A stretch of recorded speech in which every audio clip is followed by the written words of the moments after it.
Internationally, and I'd like to introduce Dr. Eddie Moore, who is internationally and nationally known as an educator. My dog has decided to join us. This is why we can't have nice things. Hang on. When I'm talking, he thinks I'm talking to him. Dr. Moore is an internationally known scholar in leadership, in diversity, in privilege. In 2014, he started the Privilege Institute, but the White Privilege Conference is actually in its 23rd year, and we are very, very blessed to bring it to Charlotte in 2023. It is March 9th through 12th at the Convention Center. It will be also virtual, but I really strongly encourage you to come live and in person. I have done both, and they're both excellent, but there's nothing like being here in person. We are very, very grateful to have Dr. Moore with us, and he is going to take it away. Dr. Moore, you have the floor. Okay, great. I like you ending with a rhyme there, Jan. Thank you. Hello, everyone. It's good to see y'all all. Whether you're here in a screensaver or you're here live, I appreciate it. We appreciate it. The purpose of this call is simply to give y'all some White Privilege Conference 101. Sometimes the best way to have this conversation is with all the questions y'all may have. I do have a little presentation that I put together that gives a quick overview historically, just so you can have some of those points. Also, I just submitted in the chat, hopefully all of you received it. It's our kind of 3-minute or so promotional video. So afterwards, if you wanna take a peek at that, you're more than happy to do that. It's yours, again, to share, or also again, just to get a visual, because a lot of people say, who comes to the conference? What does it look like there? You know, the White Privilege Conference can be a little off-putting, depending on your familiarity with the topic. And then you see a Black founder, that really throws people off.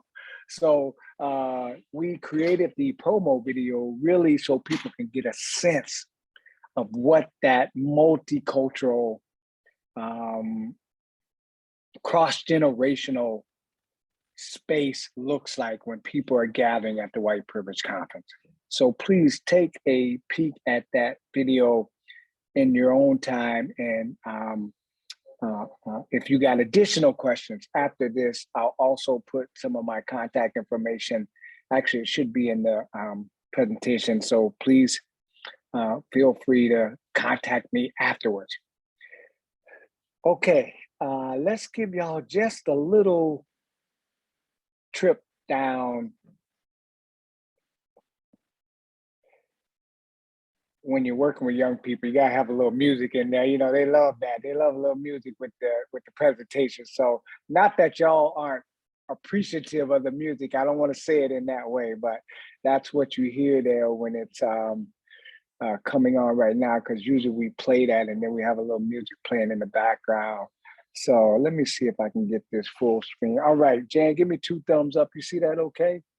All right, great. So there's my contact information if you do some social media, but also my email information, the conference website if you haven't seen it already. I'm just zooming in, okay? One of the things I emphasize, I'm just zooming through this, I should say.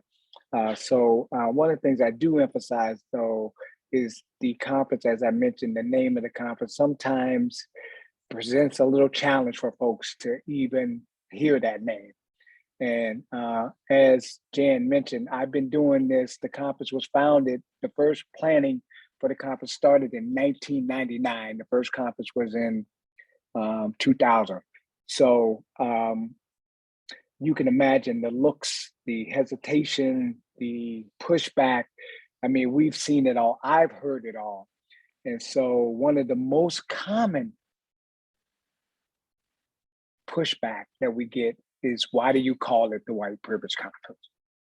And so I like to use Mandela as a start, because in my earliest days of organizing, in my early 30s, late 20s, my first real professional job, putting on a conference of this magnitude, I had some folks really come to me and said, Eddie, I don't think this is going to work. If you keep the name of the conference, I don't think people are going to come to this conference. And so Mandela always reminds me 20 years incarcerated and still emerging from that incarceration, falsely incarcerated, I should say, with love in his heart. This is my model for leadership right here and leading the White Privilege Conference. This is why I spend just a couple minutes on this, so that if you know anything about this conference and the leader, you should know this is the spirit. This is the kind of blood I hope to have running through my veins in the smallest fraction to live up to the work of Nelson Mandela. And so even though the title can be challenging for folks, the foundation of this conference is love and justice. So I just really hope that when you watch this or keep this or get this slideshow, this is what you remember about the Mandela visual you have there. It's just a understanding of the foundation. These are just some logistical things. I'm not gonna spend a lot of time on all of these. You can look at these when you want, or you can go on the website and take a peek at these. These are just some of the mission vision things as it relates to the conference. Okay, so this is just the planning, what it takes to plan the conference. The Charlotte team has been at it almost 2 years now. And so some of our teams spend 18, 16, 15 months, but most of them, when they do it really successfully, it takes a good 2 years to build up and plan out the conference. So that's what you're looking at there. Just some of the logistical things that we like to share with people as it relates to the conference. And I touched on a little bit about some of who I am and what the content of the conference is all about. The other thing we like to make sure people understand is we're not coming to do this conference in Charlotte. We're coming to do this conference with Charlotte. I mean, any of you, if you've been to conferences before, you know this as well as I do. They're 4 days long, maybe 5, depending on the kind of conference it is. The bottom line, after those days, the conference is gone. The reason it takes 2 years to plan the conference is because of the relationships we want to build up. So that after the 4 days, there's a social justice footprint. There's something left behind because we spent 2 years getting to know each other. I met Jan as Jan. Now I know Jan as Sister Jan. Okay, I met Alice as Alice. Now that's my sister Alice. I met Alita as Alita. Now that's my sister laying down the interpretation here on the screen. All right, that comes from the relationship model. And so that's what we're really excited about in reference to Charlotte, is really being able to, once the conference is gone, is to have some relationships, some connections still in place. Okay, this is again a visual of that social justice footprint. These are just some numbers from our most populated, most attended conference, which was in Philadelphia, was back in, I believe this was, I forget when Philly, it's our 17th year. So it was 2018. This was our biggest. We average about 1,500, 1,700 each year. But because I think Philly was located in that kind of New York corridor, a lot of people could take the train in. I think we got a lot of folks coming from Baltimore, Philadelphia, New York City. So we had a really strong showing there. But that gives you at least it gives you a sense of the kind of attendance we have, but also the kind of impact we have when we're working with cities as well. Because sometimes people can, some people can be inspired by the not only the social justice relationship, but also the business relationship. I mean, we've had to learn to deal with all of that in reference to the conference. Okay, I'm going to get to the end here so y'all can start asking me questions. This is the conference, I believe, after that, which we had about 1,600 in reference to Kansas City, which again is still a good sized conference.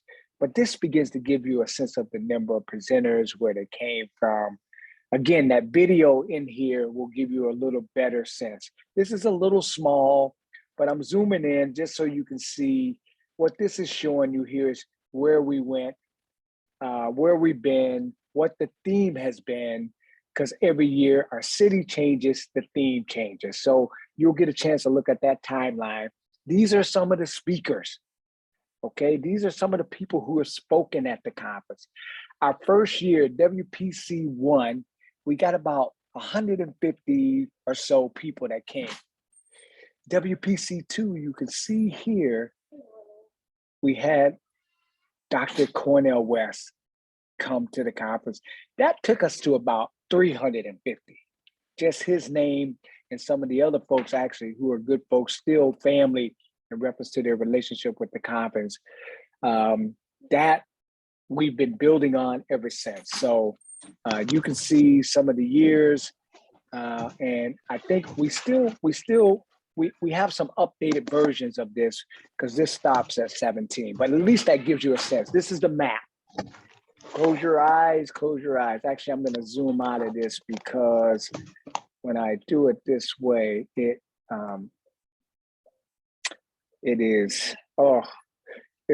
are all the cities we've been to. I'm trying to, yeah, okay. So you can start to see all the cities. That's what I didn't want to zoom through it all because it's a lot. There's some more about the nonprofit, our leadership, and then this is that promo video. I think what I'm gonna do is roll this video because it's just a few minutes. And that way you can get a sense of the video as it's planned. And then we'll answer questions after that. Okay, good. That's about 15, 20 minutes.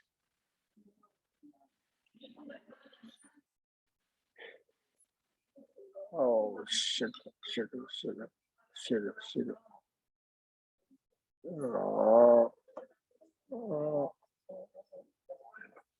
I don't know how I did that, y'all, but I'm gonna try to do this again. Come on. All right, I'm sorry, I must have hit something wrong there. All right, here we go. Okay, I was just gonna say this video is in the chat. So if you wanna see it afterwards, it's yours. You wanna share it with people, you can do that. But this is our 3-minute or so promotional video. We don't have sound, Eddie. Oh, I was gonna say, Jan, can you hear that? I can't, I don't know, I got it up. I can hear it, you can't hear it? No.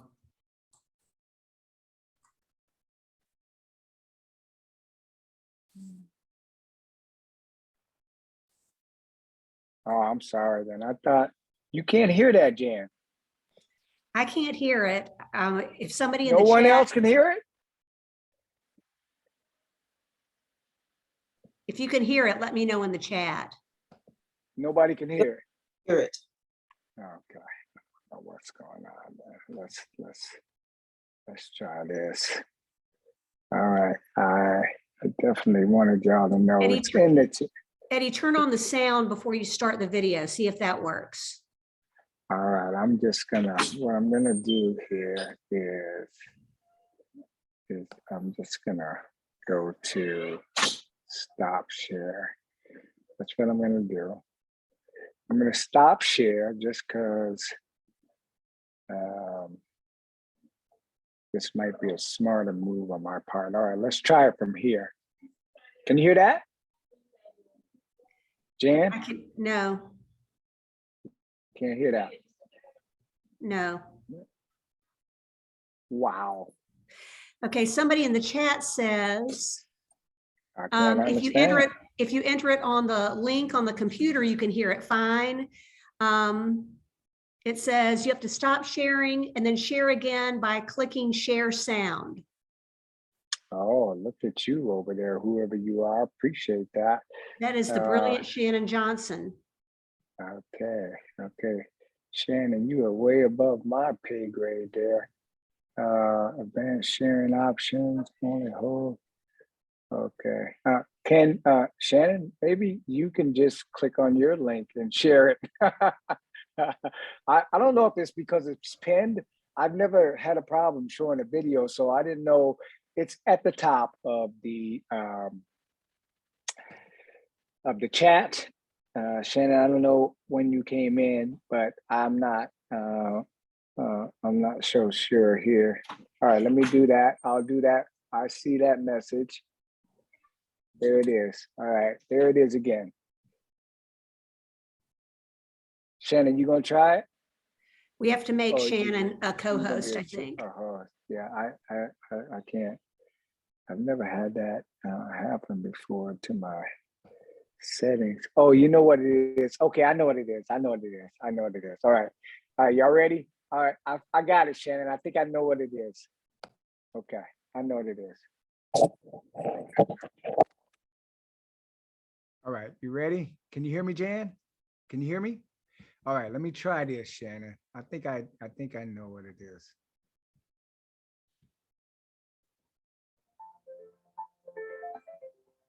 And I was blown away that You hear that now? so many people congregated Jan? to learn about white You need to supremacy. share your screen again.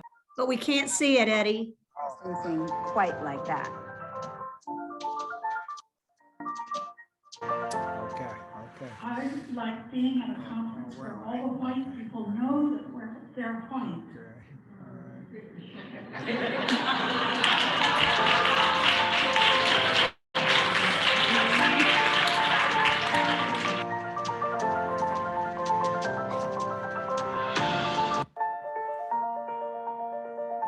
Woo. Take me And I was 17 blown days, away y'all, that but I'm here. so many people congregated to learn about white supremacy and white privilege. I hadn't experienced anything quite like that.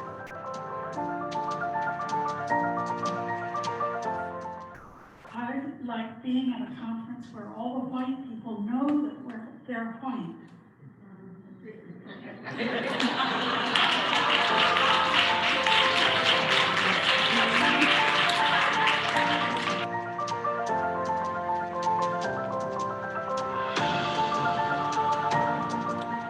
Well, the thing we like to say to people in reference to the White Privilege Conference, the White Privilege Conference is a place, a space where we're examining white supremacy, white privilege, and other forms of oppression every day, all day. However, it's not just a place where we're looking at white privilege. This is a place where we believe everybody has privilege. It just manifests itself very differently in our lives. It serves white supremacy to have us as people of color and indigenous peoples on the floor, on the ground. As long as we are locked in anger and self-hatred, we're on the floor and white supremacy is ranking supreme.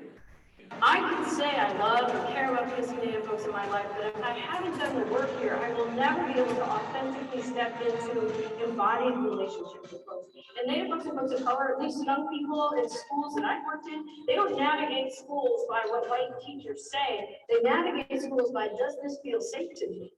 It's really imperative that we understand these frameworks of privilege and power and how they intersect systemically, not just interpersonally. And that's something that the White Privilege Conference is really good at doing, is being very intentional about naming whiteness, naming forms of supremacy. And a lot of other conferences don't do that. That's one of the first things that caught me. They say, if you don't change the name of this conference, So, as a community, we can't afford to any longer be impacted by, issues of oppression. We just don't have room for it. So we can't afford to have parts of our community feel like they're not being included when the community gets together. It's the only conference I go to which is really based in action, making change, going back and doing stuff versus just talking about things. The first time I swear to you in my life, I was in college, where I realized that racism is such pressure. because all Alicia got was a shotgun blast just for knocking on the door left, lying on the floor, have her face gone, but no one was locked up like ACON, black life, cover no insurance like State Farm, race wrong, black people, better put your brakes on. The White Privilege Conference changes your life. And I know people say that and it sounds, but it really does. I find every single conference I go to is like a big booster shot, and it gives me positive energy and hope because I'm with so many people doing this work that's so needed. That's what I love it. It's like a super duper booster shot. Thank you for being here. 20 years, 20 more.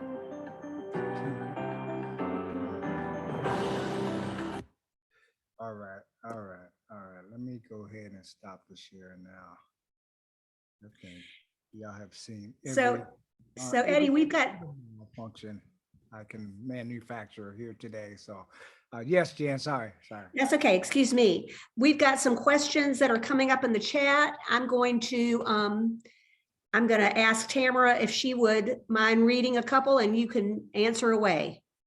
I'm ready. Okay, I'm having to back up in the chat a little bit, make sure I don't miss some of the ones that are in there. Let's see. Okay, are most sessions, discussions, panels, or lectures? I'm debating between virtual and going in person. Yeah, great.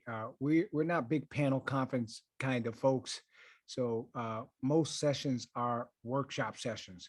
And our guidelines for our workshop sessions are challenging, informative, and action-oriented. So we don't want some professor in there talking about their research, or we don't want some community member in there talking about just the program they started. We actually want a combination of those things. We want it to be informative of that program or that research, but also interactive with the participants. But most importantly, it has to be action-oriented. Last thing I'll say to workshops is they're all grounded in exploring white supremacy, white privilege, and other forms of oppression. So great questions. We have this year, as you can see in my backdrop, 4 keynotes.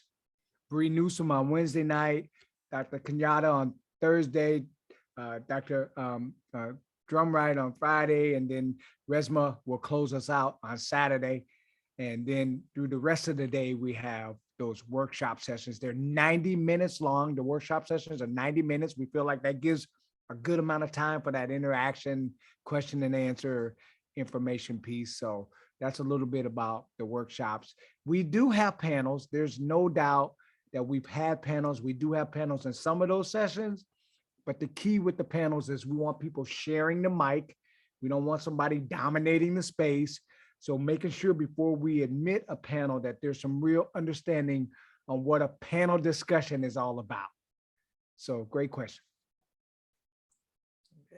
Another question we have is from Jill Blumenthal. If you can't attend the whole conference, but can attend a day or two, would you still be able to have a good, although more limited experience at the conference?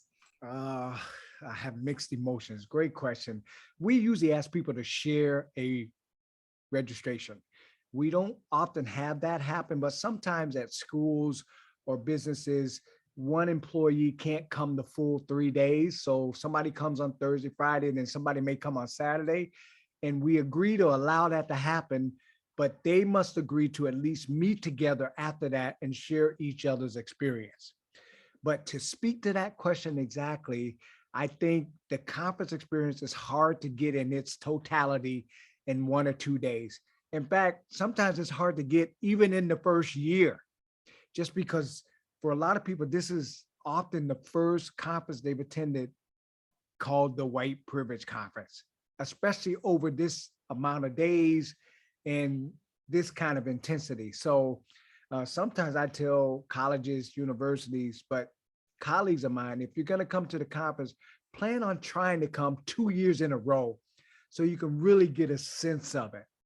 But I will say to that question again, it's hard to get the total experience in a day or two. So if you can, I would say partner with someone, and we would allow some special circumstances where people can share a workshop if they agree to share the experience, if that makes sense.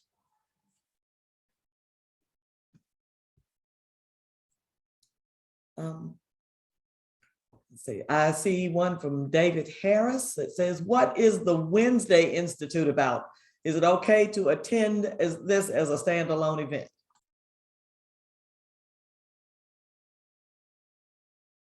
say that again about Wednesday. I'm sorry, I missed that. What does the Wednesday?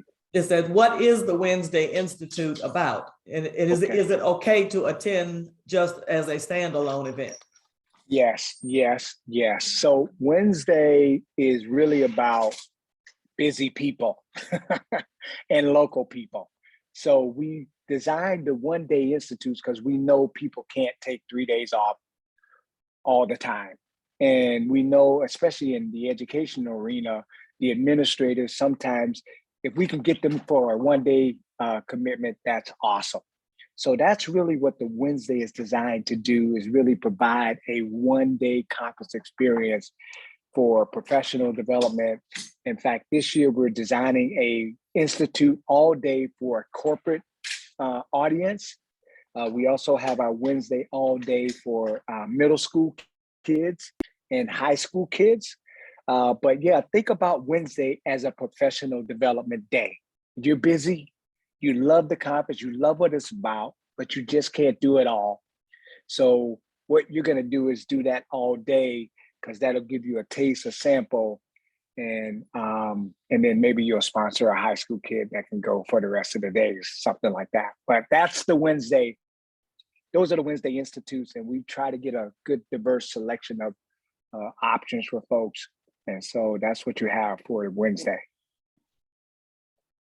Eddie, I've got a question from Whitney Williams, and Whitney asks, will student volunteers for the conference be able to apply for fully funded registration through the scholarships available, or is the scholarship offering only for students looking to participate? Does that make sense? Say that again. So will student volunteers be able to apply for a fully funded registration through one of the scholarships, or is the scholarship offering only for students looking to be participants? So if you're a student, can you get a scholarship just to participate, or will student volunteers be able to get a fully funded registration as well? So I'm not sure if I'm understanding that clearly, but we have so let's talk volunteers. So what we do is we try to, and have for our entire history, have a volunteer exchange. What we want people to do as volunteers in return for reduced conference fee, or in some cases, we've always had people who can't afford the conference for whatever reason. My motto coming into this conference since 1999 is we never want money to stop anybody from attending. So if people can't make the monetary commitment, even though we try to have the lowest price national, international conference on the planet for the time that we have the conference in place. But we understand that people still can't make that happen. And so that's where our volunteer exchange program comes in. And so that could be for adults in the community, it could be for college students, it can be for a range of folks. And then sometimes in the case of Charlotte, we have some folks who are saying, we'll provide 25 scholarships. And so those may be people who just want to come, and they could be students. In this case, I believe these are student scholarships. So they could enter through there. They could still volunteer if they like. We feel like the conference volunteering opportunity is a professional future career kind of resume building opportunity for young professionals, young college students, but also it's a way for people who are adults or professionals already to get a flavor. You saw the audience, you saw the look of that audience. One way to get a flavor of a feel of what that audience is like is through the volunteer portal, because you get to interact with just so many different people. And y'all know people, we just have stuff. Everybody got stuff. So everybody's got stuff, and you get to experience the white privilege stuff at the White Privilege Conference. And so that's really one of the things that we like in reference to our volunteer program, is it gives people from the community a chance to just help at the registration if they want. And that way they can get a sense of how people, or collect some of the dinner tickets at our special events just to meet some of the people coming in. Help at the exhibit table so they could just, meet and mingle with some of the people at the exhibit space. So that's a lot more than maybe that question asked, but I wanted to give a little more detail about the volunteer program, and hopefully that answers specifically what the question asked as well. So Eddie, I've got another one from Bill Geiger, who asked that you would riff on the subtitle, White Supremacy, Religion, and Reciprocity. Talk about that, please. What's up, Brother Bill? Nice to see you. Thank you for joining. Every year the conference gets a theme. That theme is really in collaboration with the host team. And I mean, I'm actually just so excited about this year because I've been wanting to explore white supremacy in religion. And so what I think, and Jan, you can help me being a part of just that organizing team. I think we really wanted to take a look at and looking at this white supremacy theme is not just to be beating up on religion, right? To say religion is bad, but definitely looking at, as Octavia Butler has been, I'm saying, and Thea Butler, and Thea Butler. Yeah. And Thea Butler has been exploring in her phenomenal book about evangelical Christians and white supremacy. I mean, I've just had my eyes open in reference to that. Listen, y'all, somebody's got to create the space to have these tough conversations. Yeah. In a way that's family oriented. We consider white privilege a family reunion, right? Like, we got to talk about some stuff that's happening in the family. Mm-hmm. And it needs to be a space and place where people are not under attack, being degraded, being demeaned, but being challenged in a way to talk about things that we can do. And we thought white supremacy, religion, but also talk about action. That reciprocity is really, Jan, as I think about it, it's action oriented, not just giving stuff out, but thinking about the pain caused and some of the repair associated with that, and the pain you're in, and some of the love that needs to be returned and not venom. So that's really how I'm talking about the theme. And I think we got some of the best keynotes for this kind of framework this year. Listen, about the keynotes. You may know one or two of them. I mean, we're fortunate to get Resma just because I know him like my cousin. So he's going to come for a cousin rate. So we're fortunate to have Sister Bree there in town. And she's really, because of one of our local host team members, working relationships, able to come and be here. But the other two, you may not even know about. In fact, our host committee didn't even really know about them. But these are the kind of keynotes we like having at White Privilege to explore these difficult contexts, these difficult topics. And the context of exploring it is not having some big name or some fancy publication or some fancy list that they've been on and making all this whatever and doing all of this. These are some everyday people out there day to day grappling with this topic, grappling with a understanding of this topic. And so we've always wanted keynotes that are not at the big name price, but doing some big name stuff, if that makes sense. So that's a little bit, Bill. Hopefully that gets at your question there.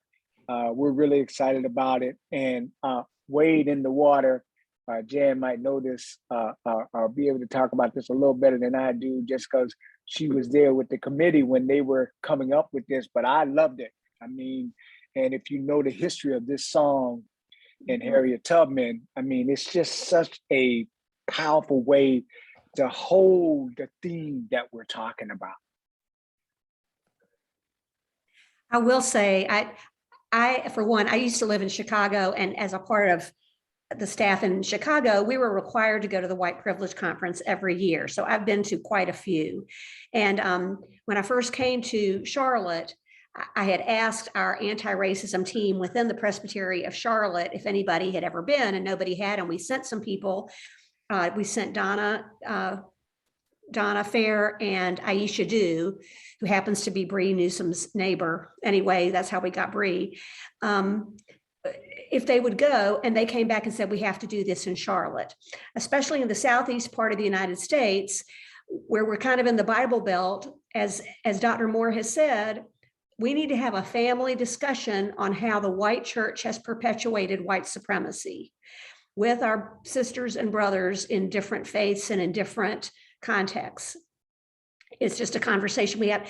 Frankly, Chicago needs to have that conversation too. I'm not saying that we have cornered the market on white supremacy here in the South, but anyway, that's pretty much why we came with this. This is the first time that the primary sponsors have been part of a religious community. Not that it's a Presbyterian conference or church conference or religious conference, but this is the topic that we've chosen that we feel like needs to be grappled with. And while I've got the floor, Eddie, Dr. Moore, somebody asked the question, who is the best person to reach out to regarding student volunteers if there are questions afterwards? I'm going to put Jenny's email in here. She may not like that, but because she's not here, I think I can get away with it.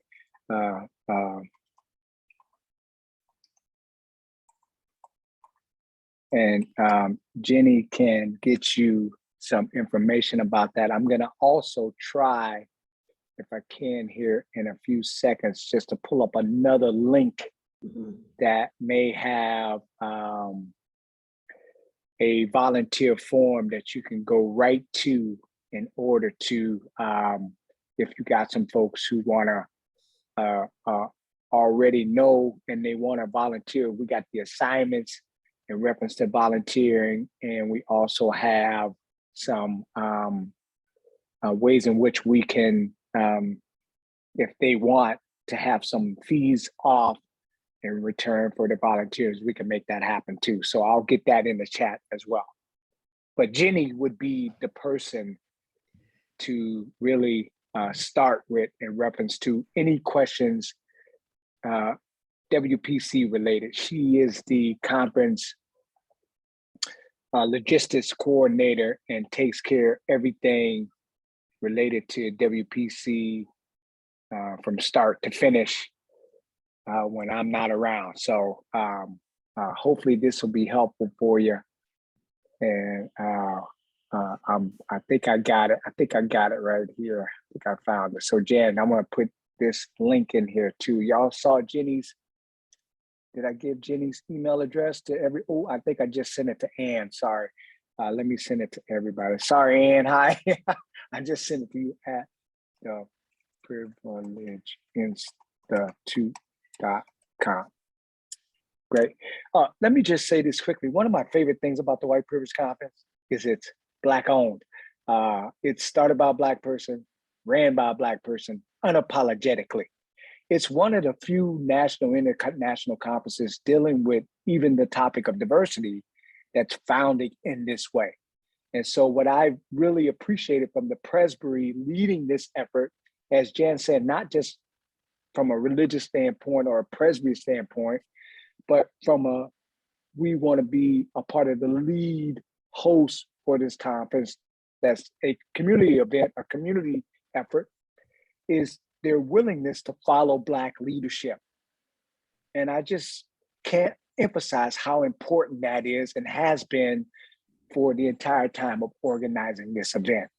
And again, this conference sometimes is the only way or one of the first times people get a chance to support Black business or Black leadership. Now, of course, there in the South, y'all may get more opportunities than they did when I was in Iowa and in and across the Midwest. But I like mentioning that because, again, people hear White Privilege Conference, they don't think of me as the founder. Mm-hmm. And when they hear my name, Eddie Moore, it doesn't ring like it would ring, in some places to give away any kind of cultural hint, if that makes sense. So it's a real shock for folks to see that the founder, the program director, is a Black man. So I just think that's important, particularly if you got some young people, some young students of color, especially, but students in general, because I really love to have them involved in the conference so they can see themselves right? Doing their life's calling, their life's work. Let me close my statement by saying this and emphasizing life's work. Family, I did not grow up thinking someday I'm going to be the founder of the White Privilege Conference. Okay? This is divine intervention. The fact that I'm here on this screen, doing what I'm doing and loving what I do is a divine gift given to me that I'm trying to live up to day to day, every day. So whether you attend the conference, however you decide to engage around the conference, I just think it's important that you know a bit about the founding and the founder, but also when you hear White Privilege Conference, this is a divine gift to the planet, because you're looking at a Black man, a crack addict that should not be here, that got a second chance. And so I am just every day trying to live up to this blessing that has been bestowed upon me. And I just think it's really important, particularly in the context of this theme and where we're located, that people understand that about the founder of the White Privilege Conference. Dr. Moore, that what you just started goes in with one question we had from Lorenzo Small about as an African-American, why would I want to attend? Yeah, Lorenzo, that's so solid right there.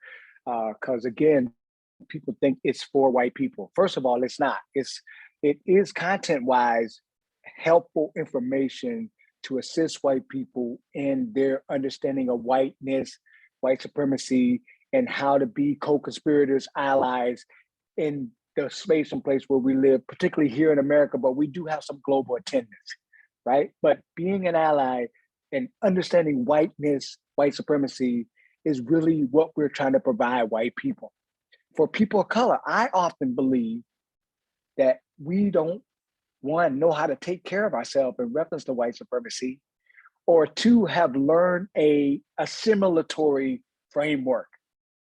So I really want this empowerment content from an Afro-American, Afrocentric perspective to be the essence of what we're providing, particularly people of color, especially Black folks at the White Privilege Conference. That nothing is wrong with you. Black genius, Black excellence, right? Like, we are okay.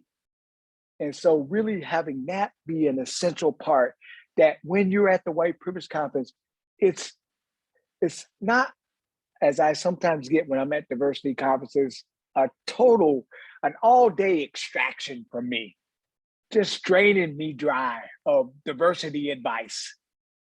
I want the White Privilege Conference to be a pouring in, a refueling for people of color, especially, that when you're seeing the announcements, or you're hearing the music, or you see the lineup of speakers, right? Like it's just a diverse presentation of diversity even.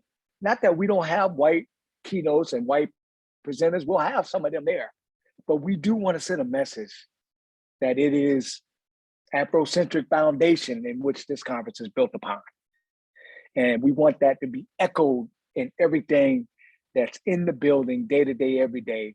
And that's what we want to be poured into our people of color that are attending a conference. And I think from a national conference exploring white supremacy, white privilege, and other forms of oppression, that would be a reason I would say to you to check it out, just to give it a try. Because I want you to come in with whatever, if you got questions or not so sure, I think that's fair. I deserve that, naming my conference the White Privilege Conference as a Black guy. I deserve that. But I really encourage people of color to just give it a try, just to see what it feels like to be exploring this context from a Black-led enterprise.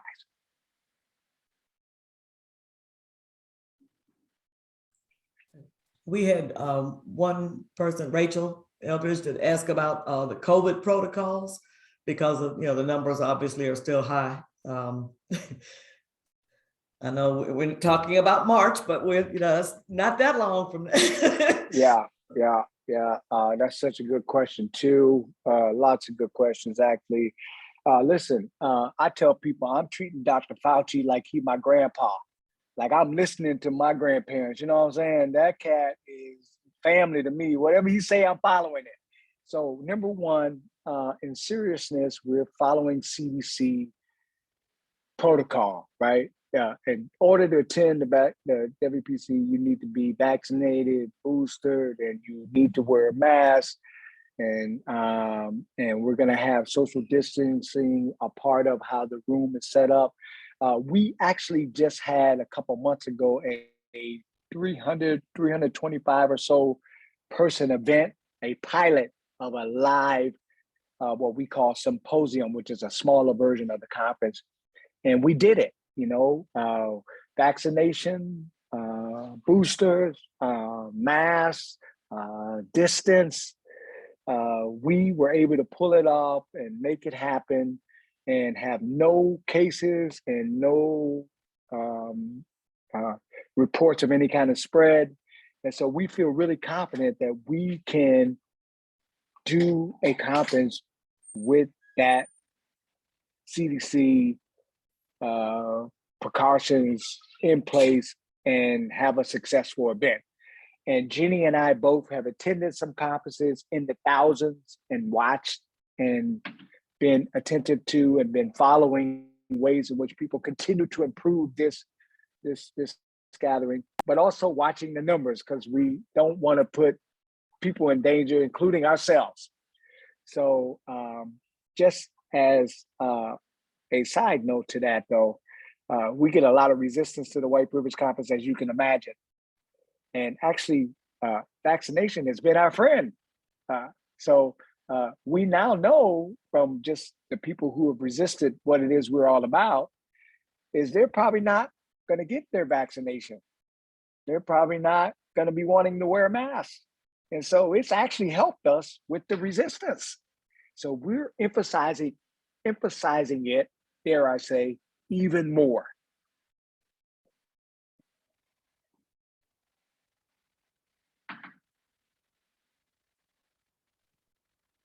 Folks, you will see in the chat, John Clegern is handling the money end of the planning on the planning team. He's got a team that works with him, but he's heading that up. And he has put some contact information in the chat. If you or your organization would like to make some sponsorship, some participation, if you have in-kind gifts, if you'd like to donate K95 masks to everybody who's going to be at the conference, anything like that, please contact John Clegern, or you can contact really anybody in the Presbytery office.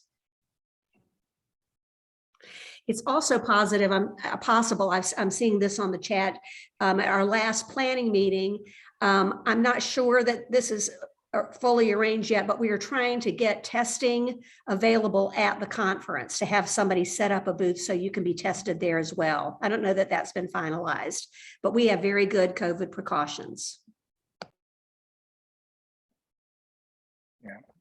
Yeah. Are there any other questions? We plan to close by 1 o'clock, but anybody have any questions they want to put in the chat? This is your big opportunity to talk to Dr. Eddie Moore.